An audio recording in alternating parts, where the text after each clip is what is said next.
We know that the key to success is action. It's through actions, through doing, that we reach our goals. However, the question is, what is the key to action? What leads us to action? And the answer is seeing, visualizing. In other words, we have to have a clear picture of what needs to be done. We have to understand and we have to know what we have to do. We have to have the wisdom to see the goal and the knowledge and the insight. And it should be so real to us. It should be so alive for us. This knowledge should be so alive that it pulsates within us. It pulsates within our veins like like blood. And it excites us, it agitates us. And it's so real to us that we're forced to do.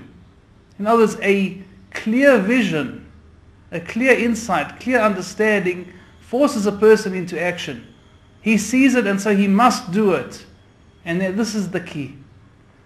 In the weekly Parsha, the hero of the Parsha, Pinchas, was confronted with a very difficult situation together with the entire Jewish people. The people had been tested with a very difficult test where they were enticed into immorality and adultery and idolatry at the same time. And thousands of Jews were drawn into this sin, and until it almost became a group, a whole sector of the population was following this lustful pull. And the judges of Israel tried to take action and tried to curb this whole movement. But the rebels, those who were sinning, grouped together as rebels. They created a break-off group and appointed a leader. And they said to the leader was the head of the tribe of Shimon, Zimri ben Solu. They said to him, do something. And he did something. And he took a stance against Moshe Rabbeinu. He brought in a Midianite woman and he flaunted her in front of the elders, and with tremendous chutzpah and with tremendous brazenness, he defied them. He stood up against them and he defied them and he defied their authority. And then he took this woman off into his tent.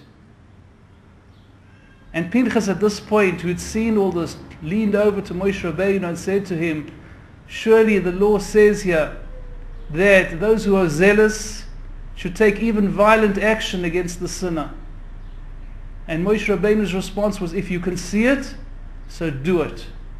In other words, he was the one with the vision. He was the one with the clarity to understand what was wrong and how it had to be righted. And he saw it, and Moshe Rabbeinu said, okay, so do it. And he did it with tremendous courage. He went into the rebel camp and he killed its leader, and miracles were done on his behalf, and he came out victorious, and he saved the entire Jewish people. He saved the Jewish people from splitting into two. And this came as a result of this clarity of vision. This is a tool we can use for our daily life as well, because our whole lives lie ahead of us, and if we can see clearly where we need to go, and we can see it with such clarity that we're excited about our future, we're excited about all that we're going to do, so we're going to find the energy to do it, to want to do it, and to do it with happiness and enthusiasm, which will certainly lead to every type of success.